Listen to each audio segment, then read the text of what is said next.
believe we are live. Hello, everyone out there in Steam land and LudoNarraCon land. Welcome to the evolution of game narrative. I'm Richard Rouse. I will be your host today. And instead of having each panelist introduce themselves, they have acquiesced to let me do it for each of them. So, with that, I'll introduce myself first. You may know me from a book I wrote called Game Design Theory and Practice, or you may know me from some horror games I directed a while ago called The Suffering, or you may know the indie game I shipped last year, The Church in the Darkness, which is featured in LudoNarraCon, and you can check that out after this panel is over, not during this panel, please. Thanks, everybody, for coming, and I'll move on with our first introduction. Steve Meretzky first became known in games for working at the seminal text adventure studio Infocom in the 80s, working on everything from Planetfall to the Hitchhiker's Guide to the Galaxy, and then a personal favorite of mine, the exploration of political consequences, A Mind Forever Voyaging. He then went on to work at Graphical Adventures on games like the Spellcasting series and another favorite of mine, the Superhero League of Hoboken and the Space Bar. In the last few years, he's been focused in the mobile space, everywhere from Playdom to King. Next up, we have Brian Moriarty. He was a colleague of Steve's back at Infocom, where he made games like Wishbringer and another personal favorite, a meditation on atomic weapons called Trinity. From there, he went to LucasArts in their, some would say, golden era, and made my personal favorite graphical adventure game, Loom. And after working on a variety of titles after that, he now finds himself as a professor at Worcester Polytechnic Institute, which has secured his lifelong ambition to truly live up to his long-held nickname of Professor Moriarty. So next up, we have Brenda Romero. She got her start in the 80s as well, working on the seminal RPG series Wizardry.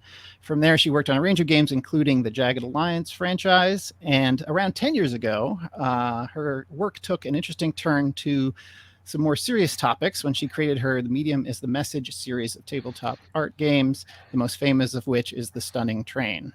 She is currently working on Empire of Sin, a strategy game set in the criminal underworld of 1920 Chicago, which sounds awesome to me, and which is due out later this year.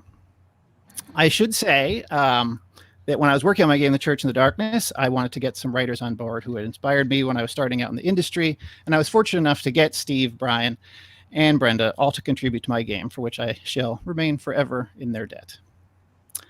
Finally, we have Clara Fernandez-Vara, certainly last but not least, who, as far as I know, did not publish any games as far back as the 80s. However, she is a specialist in narrative games from all periods of time, having worked on a number of them herself through her company, Fiction Control, and I'm particularly fascinated by her forthcoming game, The Myth Machine. Clara has a storied academic past as well, including a long stint at MIT, and she's now a professor at NYU. I particularly wanted her on the panel because, having talked to her over the years, I know she loves game narrative from all time periods, and is also very up on current trends through her work with the Narrative Innovation Showcase at GDC. So the panel is sort of set up as the evolution of game narrative. So we'll start farther back in the past, and I'm just sort of fascinated by the 80s, I guess, because it seemed like anything was possible then in a way that maybe it wasn't in the next decade or the decade after that. And I was just curious, maybe to start with Steve or Brian, whoever wants to jump in, talking about, what the feeling was at Infocom working on those games. And was there a feeling of we can do anything, or did you still feel like you were working under market constraints and confined by different things? Or what are your thoughts? Well, one thing, there was just so much kind of early and effortless success that we kind of felt like, well, we could do anything because everything that we've done so far has worked.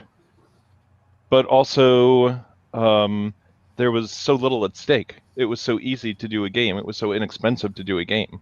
I mean, the games that Brian and I did there were at least, kind of up through, say, the start of alpha testing, one-person projects. So the investment on the part of the company to get a game to that point was paying one person for, say, 2/3 of a year. So it was a fairly low risk situation compared to, as you said, 10 or 20 years later, when suddenly companies were investing tens of millions of dollars to get a game to that same point. And there wasn't, even though there was, I mean, it's interesting. Sometimes when you have that type of success, it pushes you to make sure everything is a success at the same level. Like, oh, well, we've had this one hit, so now everything must be bigger than that forever. But that wasn't a problem there as much. Well, eventually, after several years of, lesser and lesser results, then certainly we got to that point. But, sort of in the mid, the 83 to 85 period, when we hadn't had any games certainly that lost money, even though, we had some games that were just hits and some games that were mega hits, there really wasn't any big kind of filtering of ideas through a, how successful will this be in the marketplace filter. Does that I see, I guess I'm curious too, I guess, I mean, that's what am I trying to say here? An interesting, advantage to having a low budget, I guess, and that, everything has been a certain level of success. Yet it still seems like, at that company in particular, there was an openness to like different genres and things that had never been done in a game before in a way that you might still get resistance to, even on smaller budgeted games a bit later. Brian, did you find it like when you wanted to do Trinity, were you able to just go and do that without like people questioning if a game, on that dark subject matter and about, that esoteric sort of approach you were taking to it, was there resistance to that, or did it just feel like a place you could do that? Fortunately, they did not allow me to do it initially. When they hired me out of the microcomputer group, Mike Dornbrook, the marketing manager, was keen on the idea of getting an introductory level fantasy game. And I had talked about the Trinity idea, and people were interested in it, but Mike was really keen on this idea of the introductory fantasy. And of course, I wanted to be an implementer a lot. And so I said, yeah, let's do that. And so I created Wishbringer, which had the incredible good fortune to come out immediately after Hitchhiker's Guide, which was Infocom's second biggest hit after Zork 1. And the success of Wishbringer kind of gave me carte blanche. At the same time, the Interactive Fiction Plus system came out, which was the only technology that would have allowed me to realize Trinity in the first place. So it was actually good that I waited a year before attempting that game. It also gave me the ability to write in the language fluently, so I could basically make it do whatever I wanted. So I'm glad that I didn't get to do it immediately. It worked out really well for me. Yeah, that I am inclined to agree. And Brenda, do you remember anything of back then? Obviously, you were working on the wizardry. Well, yes, Brenda, do you remember anything from back then? That's one way to put it. It was a drunk time. Obviously, you were sort of in another company, obviously, working on wizardry titles. And those were more of a, what we expect out of video games, successful video game franchises these days. And that there was like, oh, we did one, and we'll do another one, and then we'll do another one, and then we'll do another one, and they'll build on each other, but not be radical departures. As someone who was making games then, was that cool with you, or was there an interest to stretch out when you saw, all of the different types of things being created back in that period? Well, I got into Surtech when I was 15, so I was pretty young, 1981. And I remember, I certainly played all the games that came out of Infocom and loved them. That to me, that felt like, it felt like state of the art. And it's interesting because you used the word genre earlier, and I don't even know that I felt like there were genres. There were just games about things. There were playful things about things. And my first thought, Surtech did this one title called The Usurper Minds of Kintar, which was just full of text. And I don't remember, the game itself, I don't think did well. It took forever to get it finished. And I wonder if that colored Surtech on text. There wasn't a lot of text, certainly a lot of writing in the early Wizardry series. In games like Cryptomedia or Seven Cities of Ra, they were more graphical adventures and light on the text. And I remember, I probably felt up until Wizardry 8 fairly constrained text-wise in terms of just less text. I don't even know what it was, but I remember one time being even told, like, remove the commas. There's too much text. Just get rid of some of those commas. What? Well, that'll solve it. But yeah, I certainly had a sense back then. I remember it all really, really well, but I do remember up until, at least at Surtech, what we would say is a more traditional game companies being more constrained in terms of the scope and what you could talk about, because Surtech was at that time also branching out into Japan, and so they had localization issues, and so the more text meant more expense. More text meant potentially issues that the more you talked about in the game, the less likely people would want to be to put that onto other platforms, and so those were always considerations for them. Yeah. So it's interesting you bring up, like, you didn't even think of things in terms of genre then, and I think that's part of, I guess, what to me makes it so interesting as an era, in that, it wasn't like you go on Steam now, even now when we have like much more open genres and types of games and variety of experiences than we had, say, 15, 20 years ago, when the game industry felt more constricted. But now, even when you go on something like Steam, you're still looking at like keywords and tags and things, which tend to put things in genres, and people go looking for the genres they already know. And I guess part of the advantage of the 80s was it just wasn't established as this is what games are and what people are supposed to play them and how they're supposed to get them and that sort of stuff. It seemed more like open to different types of players and stuff. I don't know. Did you all think of that at Infocom as did you have, we're really selling to the people who've already bought our games, or was there still a thought of, we can expand to anyone is a potential player of our stuff? Well, certainly in the early days, the, group of people who owned home computers was just growing like crazy. In 1979, when the first Infocom games came out, it was a very tiny percentage of early adopters. And then by the time Infocom got shut down 10 years later, there was a PC in the majority of homes. So throughout most of that period, the market was expanding like crazy. And of course, we wanted to reach those people. But another thing was those early adopters were exactly the sort of people who loved kind of hard, puzzly text adventure games. And as the market expanded, a smaller and smaller percentage of people who owned a home computer were that type of Infocom-oriented customer. Yeah. And then there was the thing, graphics.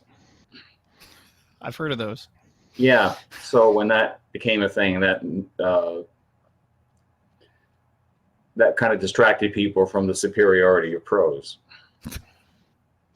So when you went to go off and work at LucasArts, did you find that you had to be more conservative in what you were pitching because now the budget was, you were going to have to pay artists to make art and all of that? Strange to say, no. They gave me carte blanche. I made exactly the game I wanted to make. Yeah.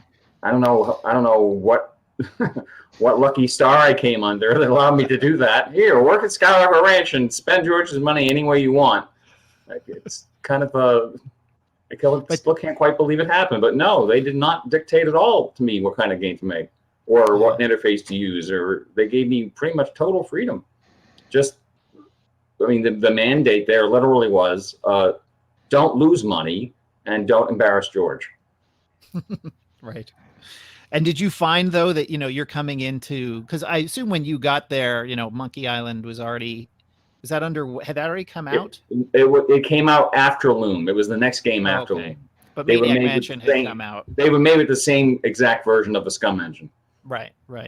But you sort of, I think Loom is interesting because it's a game that feels a lot like those other games that LucasArts was known for, but then obviously made key differences in terms of like not having the words that you were picking at the bottom of the screen and stuff. And was that? Well, they share a common artist too. I mean, Mark Ferrari did the backgrounds for Loom and many of them for Monkey Island. Gary Winnick was involved in animation. Steve Purcell, obviously. So there's a lot of commonality there. And when you were thinking about pitching that game, did you think, what can I do? I mean, there must have been a factoring in of like who the art team was that you were going to work with and what they might be good at, or not good at. So to be honest, when I got there and started designing, I didn't know very many people there. I didn't know what artists would be assigned to it. And I think they chose Mark for the project because Gary had met him at an art convention. He wasn't a computer literate person at all, but Mark was a master of colored pencils, and Gary Winnick thought he would be a really great artist and brought him in. It turned out, of course, he was brilliant and the perfect match for Loom. I mean, I can't imagine a better artist for that game at that time with that technology than Mark. Right. So I don't want to leave Clara out of this, our exploration of the past, before we move on to the present.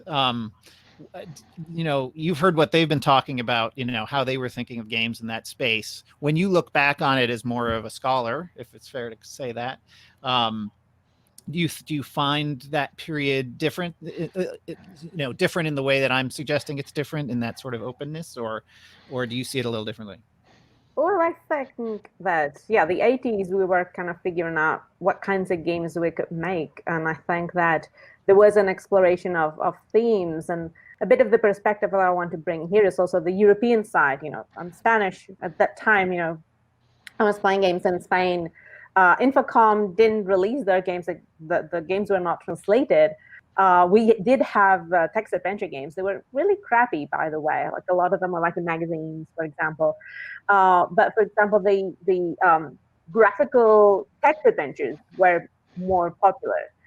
So you had those games with less text, and you would have the graphics kind of coming in, and you knew that you did something right when the screen would go blank, and it would take a minute to start drawing, and you would see the graphics kind of being painted on the screen for 10 seconds, and it was very exciting, right?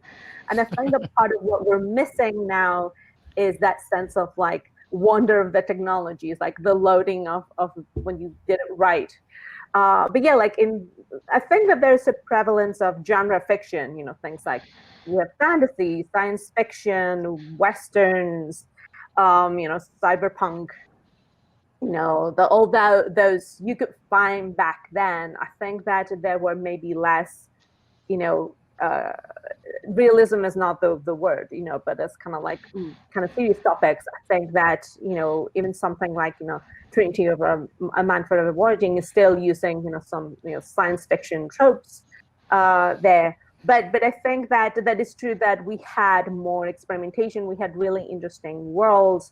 And there was also the time of adaptation of other works that we don't see as much, and kind of taking The Hobbit, for example. The Hobbit was a huge game back in the 80s in Europe, for example, and it's an Australian game. So I think that now having that sense of you can make games about books is not something that we think of as much even now. This idea of adaptation, but we were also trying to figure out how licensing worked in ways, because there was no the legality of it was still not figured out. So yeah, I think that the sources and the idea of what we could make games about was much more open. And I think that in the 90s started to kind of narrow down, just because people looked at what made money, maybe. Yeah, no, it is interesting that it was more likely for a book to be turned into a game back then than it certainly was, 10 to 15 years later, when, everything that was licensed was a movie that, and had to ship on some movie schedule or something like that, which happened in the 80s as well, but felt less. Well, I don't know. There were bad games in the 80s too. I think it's important to remember that. Well, let's not forget E.T. Yes, I suppose that's the original. Yes, it's funny how, it is, sometimes when we look to the past, I for me anyway, I forget the trash and only remember the good stuff, because it's just a more pleasant world to live in that way, I guess.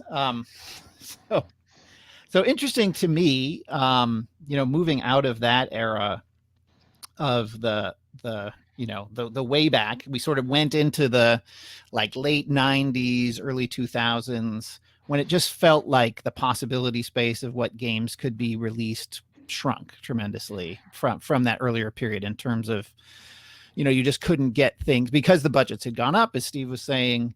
There was less, willingness to take risks on weird subjects or weird ways of telling stories, and a lot of games became shooters, and that was fine. And I like shooters as well, but it was certainly felt a little more constrained. And then somewhere along the road, sort of more to the late 2000s, around 2010 maybe, as digital distribution and indie games came into prominence, I guess you'd say.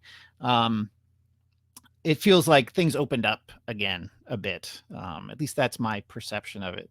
I'm interested what everybody thinks on that, but I'm also interested specifically, Brenda, because it was right around then. Because you had been you had made the Surtech games for a while, had worked at a couple of other companies, including on a Playboy game, which I understand was pretty cool, but was, appealing to a certain type of gamer, I guess. Wait, a Playboy game? Really? Playboy the Mansion, game, right? Yeah. Was sort of The Sims meets Playboy. Is that a fair summary of that game? I don't want to do it injustice, Brenda. Oh, I think it's a fair assumption. I mean, it was a tricky game because you're trying to make a game about sex in a market that you can't sell games about sex. So anyway, it had to be far less. It didn't really sell the dream. Right. So I guess that pivots into what I was gonna ask you, was because you worked on that game somewhere in the 2000s, and then later in the 2000s you started working on the Medium as the Message games, which it felt like, but maybe there was something about that period in time with like either the community around GDC or like critical attention started being applied to games in a more serious way, or something where you could go and make something like that and people would play it, in the limited fashion that you released it, but there was a lot of interest around it, a lot of discussion around it. I'm just curious how you decided to go that way. Did you see that? Did it feel possible to make something like that in a way that it hadn't felt before? It did. It's interesting that Steve is here, because usually when this story is, when I tell this story, he's usually in the audience or around, but those games have a whole lot to do. The rest of their existence have a lot to do with Steve and the fact that anybody even knows about them. But I wanted to see if games could do what any other medium could do. If you think about famous photographs, and I wanted to do it in a board game. I wanted to make something entirely myself. So I decided to pick the 6 most difficult subjects I could think of, and I started working on these board games, and I was absolutely not going to tell anybody about them.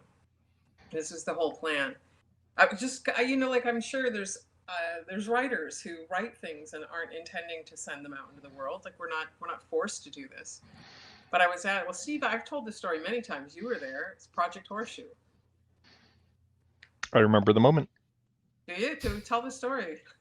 Oh, so it was the year when we had our group on basically getting artistic credit for games. And you were describing, these projects of yours, and as you just said, but of course I'm never going to share these with anyone, and I said, you've got to be kidding, you should absolutely be sharing these. And fortunately you did. Yeah, well, the other part was, I remember you extracted, Steve's saying it very calmly there, but like he can have a booming voice. He wasn't angry or anything, but he's like, you have to share these games. You can't, and it was at breakfast, I think, if I remember right, at Horseshoe. Really? I was like, I kind of picture it late at night. Yeah, you probably drunk like everyone else, right? Probably, yeah. I mean, I do get boomier when I have a drink in my hand. So anyway, I remember that he extracted a promise out of me. Promise me that you will share these games, and so that you will talk about these games is the actual thing. So I agreed, and I found a place to talk about them at the East Coast Game Summit in Raleigh, and it was a tiny room of about 40 people, if even. There wasn't even 40 people, or maybe 20 people. It was really small, and I'm doing this, and as soon as I finish this, I can check the box that I've kept my word. But there was a reporter in the back of the room for The Escapist, and he wrote about the games. And then once he'd written about them, they were all over the place. And I remember calling calling John and just saying like, oh my God, there's an article out about these games, you know, because the notions of what we could not make games about were, you couldn't make a game like even when I would tell people that I was creating these faithful simulations of the systems, when I was doing this, you know, like people say like, you can't do that, like you can't make games about that stuff, like that's, you know, just the mere word game in front of anything automatically demeaned it, you know, and meant it had to be, I guess, you know, acceptable and palatable to children everywhere. But it just didn't make any sense to me, because you can write books about it, you can do all this other stuff. Anyway, so I remember calling John and I was like, I'm going to lose. I was really like, this is going to be career ending. You know, I was concerned. And then I saw a tweet. Is it okay if I swear? So, you know, to some extent. Okay, well, this is, the word I'm going to say rhymes with truck. We can all figure it out. So anyway, I saw a tweet from David Jaffe, and it said, "You made this? Effing cool." And for some reason, I was like, oh my God, I'm not going to lose. I'm still in. Not that there's a game developer card or anything, but I still felt for years, you know, I just felt like that wasn't, you know, that the full range of the human experience wasn't really available to us as game designers. And certainly when you're making board games by yourself, and you're not trying to sell them, you can do whatever the hell you want. So that was great. But the risk, how risky people are willing to be, publishers are willing to be, was at the time really small. I'm finding now the appetite's much larger than it was, and I think that's because we've had games that are successful that are tackling more difficult subject matter. But yeah, it felt pretty scary at the time. I mean, I'm super grateful I did it. I'm really grateful to Steve. I've said that many times. I never would have done it if he hadn't pushed me to do it. Never. Not a chance. That's a very cool story. We're grateful you did it too.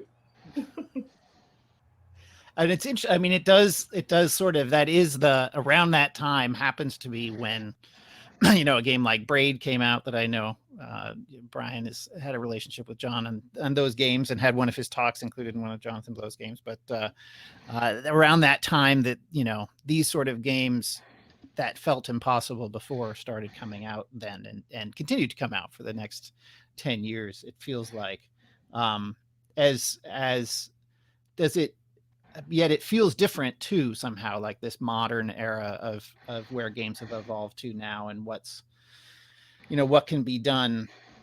I mean, I'm guessing it feels different, like creatively, than the 80s did, and that the 80s was just no one knows what they're doing. But here there's like, we kind of know what we're doing, but there's more freedom given. I don't know. What do people think?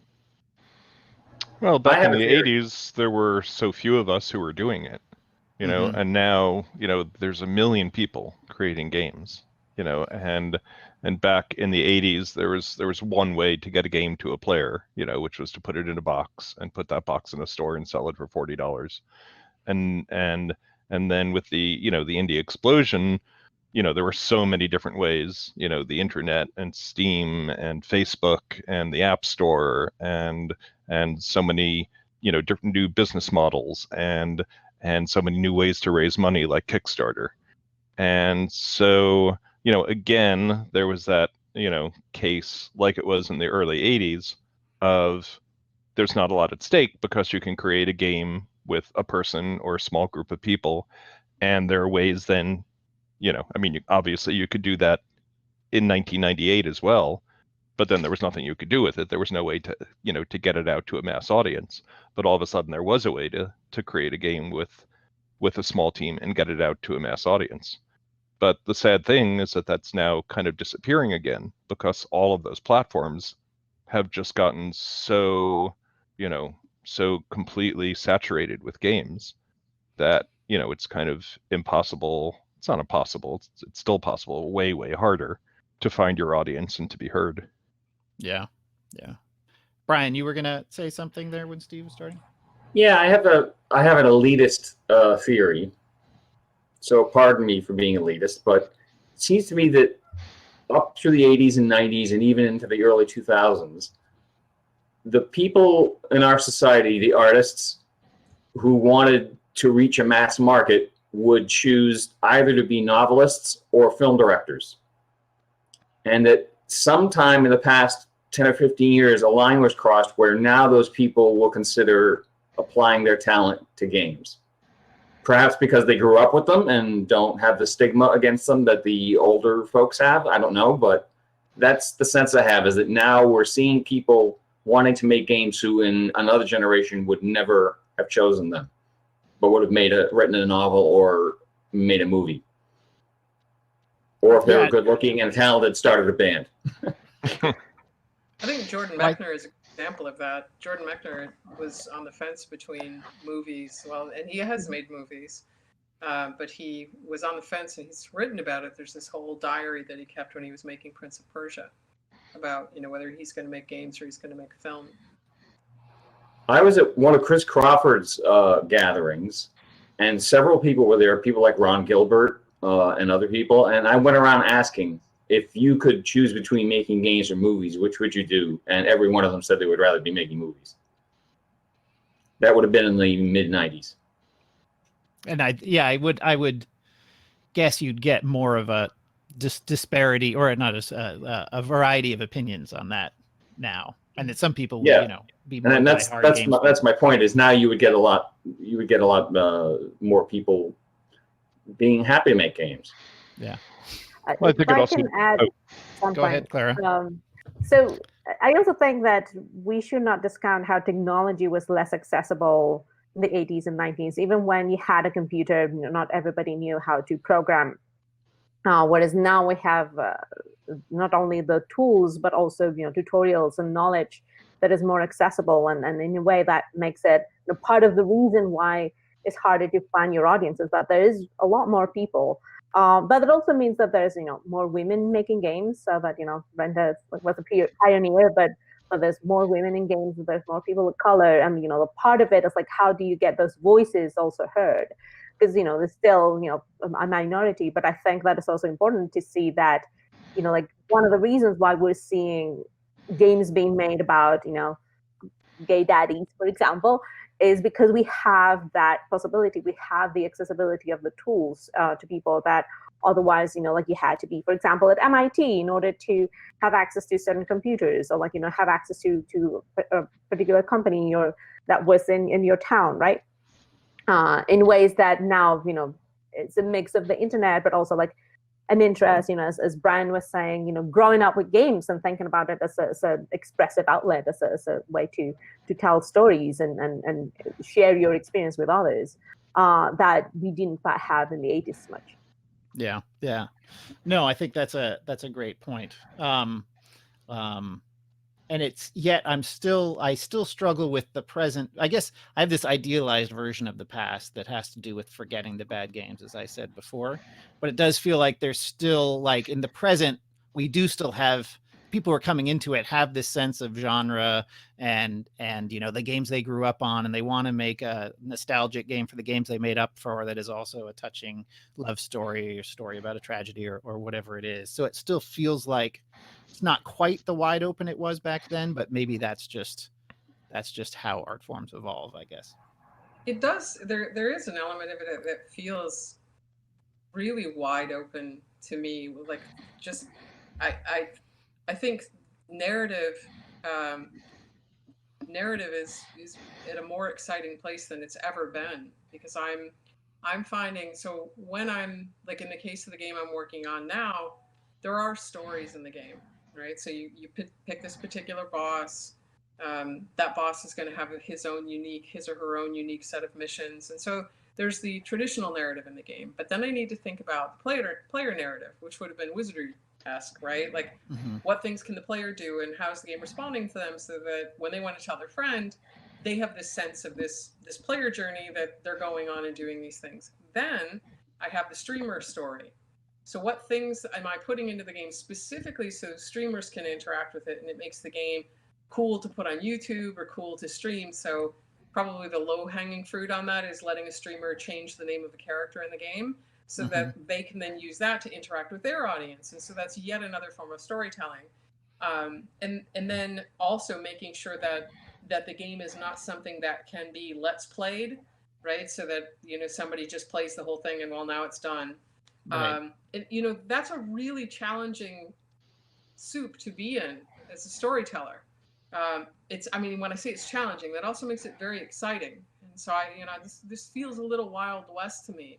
And I like that. I like that feeling that there's stuff that we've not done before in telling stories from a point of view that we haven't had to consider. Yeah, no, definitely. And I guess that pivots nicely into the future a bit. And we have a couple of people here. Well, I guess three of you have been faculty at a game development school at one point. Two of you currently are. And do you feel like the future that you see through the students you work with and stuff like that feels more expansive, or does it feel like it's going to be revolutionary, or is it going to continue to be more small evolutionary? Are you asking that question now or 6 weeks ago? That's now. I don't know what you're talking about. No, I mean, yes, obviously things have changed, hopefully somewhat temporarily, but all your students, I would imagine now, are home working on their games more because they don't have to they don't have to spend all that time walking to class and stuff. Right. I think most of them are trying to avoid chores and find a quiet place to work on games where their little sister won't torment them. Right. Good, fair point. I don't know, Clara, do you think that the students you see, like let's imagine 6 weeks ago, I guess, for argument's sake, are leading us to a weird new place, or is it more evolutionary? I think that definitely they'll do. One of the things that I've seen change over the years of teaching game design and development is that we have a lot of students who before going into game design focus more on the systems part, and they thought the systems and story were incompatible. Whereas now you don't have to convince students that yes, games have narratives and they can relate to systems, and at times they also look at a walking simulator and they're like, yeah, that's a game. I don't care what other people say. So I think that they're much more open. I think that one of the struggles, at least for me as an instructor, and I don't know if this is true of Brian too, is to get game designers, our future game designers, interested in things beyond games. They are, very much into it, is what they've grown up with. They like exploring those worlds, but at times they want to kind of like stick to games. And for anybody who wants to be a game designer, it's part of being an artist is experiencing the world, soaking in your experiencing. Like what we're going through right now is the kind of experience that has to inform what you're going to create. The game that I've been working on the last few years, we need to change the story now because of what is going on. It's key to we cannot really ignore the months of like being locked down and like being so introspective and not being able to go out, right? But it's also like be interested in architecture, be interested in history, be interested in mathematics, like have a kind of wider interest.